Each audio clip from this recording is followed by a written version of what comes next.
حضرت رابعہ بصری کو کس نے بدکار عورت کو بیچ دیا؟ حضرت رابعہ بصری کو نوجوانی میں کسی نے بدکار عورت کے ہاتھ فروخت کر دیا۔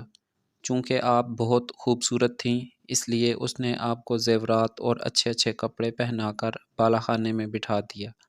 آپ کے حسن و جمال کا چرچا سن کر مشتاقان جمال کا ایک ہجوم ہونے لگا۔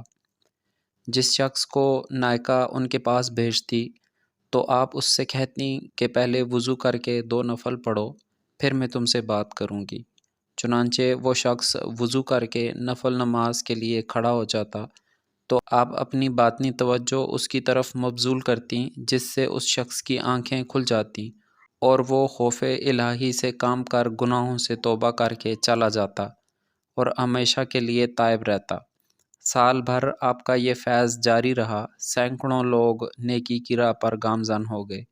ایک دن نائکہ نے سوچا، دیکھوں تو صحیح کیا بات ہے جو ایک بار آتا ہے پھر واپس نہیں آتا۔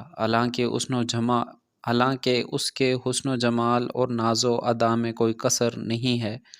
اس رات اس نے چھپ کر تمام معاملات دیکھ لیا۔